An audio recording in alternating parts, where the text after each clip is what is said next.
ഭാവിയെ കുറിച്ച് പറയാനാണ് വില്ലും ഷാലും യൂസ് ചെയ്യുന്നത് നമുക്കറിയാം.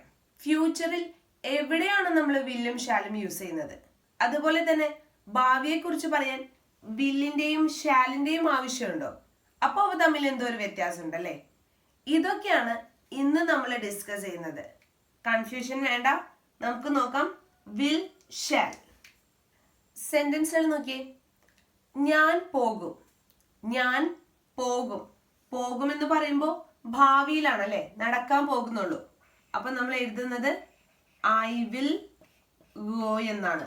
ഐ വിൽ ഗോ, ഞാൻ പോകും. അടുത്ത സെന്റൻസ് കേട്ടെ.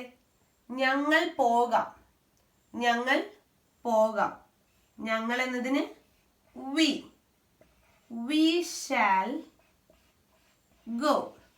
ഞങ്ങൾ പോകാം, വി ഷാൽ ഗോ. അടുത്ത സെന്റൻസ്. ഞാൻ വരും, ഞാൻ വരും. ഐ വിൽ കം, ഞാൻ വരും, ഐ വിൽ കം. ഞങ്ങൾ വരാം, ഞങ്ങൾ വരാം. വി ഷാൽ കം, ഞങ്ങൾ വരാം, വി ഷാൽ കം. ഇത്തരത്തില് വരും, പോകും, എത്തും, നടക്കും എന്നുള്ള അർത്ഥത്തിലൊക്കെയാണ് നമ്മൾ വില്ല് യൂസ് ചെയ്യുന്നത്. എന്നാൽ പോകാം, വരാം, കാണാം എന്നുള്ള അർത്ഥത്തിലാണ് ഷാല് യൂസ് ചെയ്യുന്നത്. ഇവിടെ തന്നെ മറ്റൊരു ഡിഫറൻസ് നിങ്ങൾക്ക് കാണാൻ സാധിക്കും. വില്ല് യൂസ് ചെയ്യുമ്പോൾ ആരുടെ കൂടെ വേണമെങ്കിലും നമുക്ക് യൂസ് ചെയ്യാം. അവനെന്നോ അവളെന്നോ അവരെന്നോ നീയെന്നോ ഒക്കെ പറയാം. എന്നാൽ ഷാല് യൂസ് ചെയ്യുമ്പോൾ ഒന്നില്ലെങ്കിൽ ഐ അല്ലെങ്കിൽ വി, ഇവരുടെ രണ്ടുപേരുടെ കൂടെ മാത്രമേ നമ്മൾ ഷാല് യൂസ് ചെയ്യുള്ളൂ. എന്നാൽ വില്ല് യൂസ് ചെയ്യുമ്പോൾ ഏത് സബ്ജക്റ്റിന്റെ കൂടെ വേണമെങ്കിലും നമുക്ക് യൂസ് ചെയ്യാം. അപ്പോൾ പറഞ്ഞ കാര്യം ഞാൻ ഒന്നുകൂടി പറയാം. ഐ, വി എന്നിവയുടെ കൂടെ മാത്രമേ ഷാല് യൂസ് ചെയ്യൂ. നമ്മൾ മലയാളത്തിൽ പറയുമ്പോഴും അങ്ങനെ തന്നെയാണ്. ഞാൻ വരാം, ഞങ്ങൾ വരാം, അല്ലാതെ അവൻ വരാം, അവൾ വരാം എന്നൊന്നും നമ്മൾ പറയാറില്ല. അതുപോലെ തന്നെ ഐ, വി എന്നിവയുടെ കൂടെ ഷാലും, എന്നാൽ ഏത് സബ്ജക്റ്റിന്റെ കൂടെ വേണമെങ്കിലും വില്ലും യൂസ് ചെയ്യാം. I, we, you, they, he, she, it ഏത് സബ്ജക്റ്റിന്റെ കൂടെ വേണമെങ്കിലും വില്ല് യൂസ് ചെയ്യാം. നമ്മൾ മലയാളത്തിൽ പറയാറുണ്ട് അവൾ വരും, അവൻ വരും, അവർ വരും എന്നൊക്കെ. അപ്പൊ അതേ അർത്ഥത്തിൽ തന്നെയാണ് നമ്മൾ ഷാൽ, വിൽ യൂസ് ചെയ്യുന്നത്. എന്നാൽ ഇന്നത്തെ കാലത്ത്, അതായത് മോഡേൺ ഇംഗ്ലീഷിൽ ഇവ തമ്മിൽ കാര്യമായ ഒരു ഡിഫറൻസ് കാണാറില്ല. ഷാൽ കൂടുതലായും ഫോർമൽ സിറ്റുവേഷനിലും വിൽ കോമൺ ആയിട്ട് യൂസ് ചെയ്യുന്ന ഒരു വേർഡാണെന്ന്. അപ്പോൾ ഭാവി കാര്യങ്ങളെ കുറിച്ച് പറയാനാണ് വിൽ ഷാൽ യൂസ് ചെയ്യുക എന്ന് പറഞ്ഞല്ലേ. ഇനി ഏതെല്ലാം സിറ്റുവേഷനിൽ വിൽ ഷാൽ യൂസ് ചെയ്യാമെന്നത് നമുക്ക് നോക്കാം.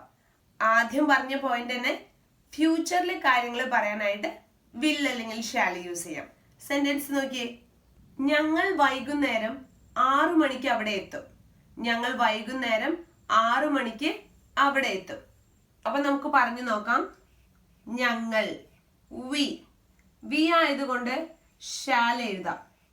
അതല്ല വില്ലാണെന്നുണ്ടെങ്കിൽ, ആ ഒരു കാര്യത്തിൽ കൺഫ്യൂഷൻ ഉണ്ടെങ്കിൽ എല്ലാ സിറ്റുവേഷനിലും നിങ്ങൾക്ക് വില്ല് തന്നെ യൂസ് ചെയ്യാം. ഷാൽ ഐന്റെയും വിന്റെയും കൂടെ മാത്രമേ യൂസ് ചെയ്യൂ. We shall reach there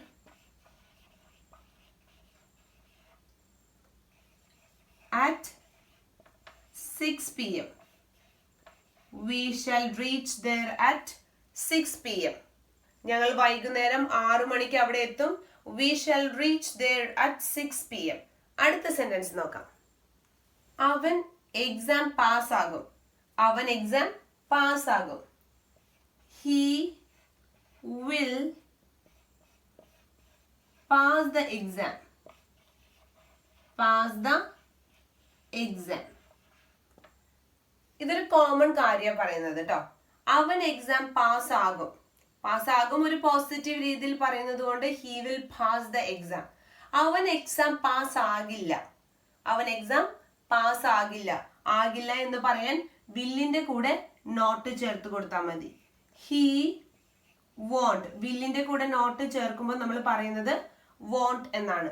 he won't pass the exam. he won't pass the exam. അവൻ എക്സാം പാസ് ആകില്ല. ഇനി ഇത് തന്നെ നമ്മൾ ചോദ്യമായിട്ട് ചോദിക്കാം, അവൻ എക്സാം പാസ് ആകുമോ, അവൻ എക്സാം പാസ് ആകുമോ. അപ്പൊ എങ്ങനെയാണ് ചോദിക്കാൻ? വിൽ ആദ്യം എഴുതിയാൽ മതി. Will he pass the exam, will he pass the exam, will he pass the exam. Question മാർക്കാണ് ചോദ്യം. Will he pass the exam. അപ്പോൾ ഈ ഒരു പാറ്റേണിലാണ് സെന്റൻസിനെ നെഗറ്റീവിലേക്ക് ആക്കുന്നതും ക്വസ്റ്റ്യൻ ആക്കുന്നതും. ഒരു സെന്റൻസ് കൂടി ഈ ഒരു രീതിയിൽ നോക്കാം. അവൻ ബിരിയാണി കഴിക്കും, അവൻ ബിരിയാണി കഴിക്കും. ഹി വിൽ ഈറ്റ് അല്ലെങ്കിൽ ഹാവ് അല്ലേ, ഈറ്റ് ബിരിയാണി. അവൻ ബിരിയാണി കഴിക്കും. He will eat biryani. ഇനി അവൻ ബിരിയാണി കഴിക്കില്ല, നെഗറ്റീവ് ആണ്. എങ്ങനെ എഴുതും? He won't, will plus not won't, eat biryani. He won't eat biryani. ഇനി അവൻ ബിരിയാണി കഴിക്കുമോ? എങ്ങനെ ചോദിക്കും? Will he eat biryani, will he eat biryani. അപ്പൊ ക്വസ്റ്റ്യൻ ആക്കാൻ വേണ്ടിയിട്ട് ആ തന്നിരിക്കുന്ന വില്ലോ ഷാലോ ക്യാനോ ഏതാണെന്ന് വെച്ച് കഴിഞ്ഞാൽ അത് ആദ്യം എഴുതിയിട്ടുണ്ടെങ്കിൽ ആ ഒരു രീതിയിലാണ് നമ്മൾ ക്വസ്റ്റ്യൻ ആക്കുന്നത്. ഇവിടെ വില്ലായതുകൊണ്ട് വിൽ ആദ്യം എഴുതിയാൽ മതി. അടുത്ത സെന്റൻസ്, ഞാൻ നാളെ തിരുവനന്തപുരത്തേക്ക് പോകും, ഞാൻ നാളെ തിരുവനന്തപുരത്തേക്ക് പോകും. എങ്ങനെ എഴുതാം? I will go to, I will go to Trivandrum tomorrow, tomorrow. കണ്ടോ, നാളെ നടക്കുന്ന കാര്യമാണ്, അപ്പൊ ഫ്യൂച്ചറിലാണ്, അതുകൊണ്ട് വിൽ എഴുതി. ഇനി നമ്മൾ മലയാളത്തിൽ പറയാറുണ്ട്, എനിക്ക് തോന്നുന്നു അവൻ വരുമെന്ന്, എനിക്ക് തോന്നുന്നു അവളെ കാണാൻ പറ്റുമെന്ന്. ഇത്തരത്തില് എനിക്ക് തോന്നുന്നു, എനിക്ക് തോന്നുന്നില്ല എന്നത് പറയാനായിട്ട് നമ്മൾ യൂസ് ചെയ്യുന്നത് I think, I think, I don't think. എനിക്ക് തോന്നുന്നില്ല അല്ലെ, ഐ ഡോണ്ട് തിങ്ക്. ഈ എക്സ്പ്രഷൻസിന്റെ കൂടെ ഭാവി കാര്യങ്ങൾ പറയുമ്പോൾ എക്സ്പ്രഷൻസിന്റെ കൂടെ നമ്മൾ വില്ല് യൂസ് ചെയ്ത് പറയാറുണ്ട്. ഒന്ന് എക്സാമ്പിൾസ് നോക്കാം, അപ്പൊ കുറച്ചുകൂടി ക്ലിയർ ആവും. എനിക്ക് തോന്നുന്നു അവൻ എക്സാം പാസ്സാകുമെന്ന്, എനിക്ക് തോന്നുന്നു അവൻ എക്സാം പാസ്സാകുമെന്ന്. തോന്നുന്നു, I think, I think he will pass the exam, I think he will pass the exam. എനിക്ക് തോന്നുന്നു അവൻ എക്സാം പാസ് ആകുമെന്ന്. I think he will pass the exam. എനിക്ക് തോന്നുന്നില്ല എങ്കിൽ I don't think he will pass the exam. അടുത്ത sentence, എനിക്ക് തോന്നുന്നില്ല ഇന്ന് ഉച്ചയ്ക്ക് മഴ പെയ്യുമെന്ന്, എനിക്ക് തോന്നുന്നില്ല ഇന്ന് ഉച്ചയ്ക്ക് മഴ പെയ്യുമെന്ന്. തോന്നുന്നില്ല എന്നതായതുകൊണ്ട് I don't think, I don't think it will rain this afternoon, this afternoon. എനിക്ക് തോന്നുന്നില്ല ഇന്ന് ഉച്ചയ്ക്ക് മഴ പെയ്യുമെന്ന്. I don't think it will rain this afternoon. അപ്പോ I think, I don't think എന്നിവയുടെ കൂടെ നമുക്ക് വിൽ ചേർത്ത് പറയാം. ഇനി അടുത്തൊരു പ്രധാനപ്പെട്ട കാര്യം, നമ്മൾ ഫ്യൂച്ചറിലെ കാര്യങ്ങൾ പറയാൻ മുഴുവനും വിൽ അല്ലെങ്കിൽ ഷാൽ യൂസ് ചെയ്യാം എന്നാണ് പറഞ്ഞത്. എന്നാൽ എല്ലാ സിറ്റുവേഷനിലും വിൽ അല്ലെങ്കിൽ ഷാൽ അല്ല യൂസ് ചെയ്യാം.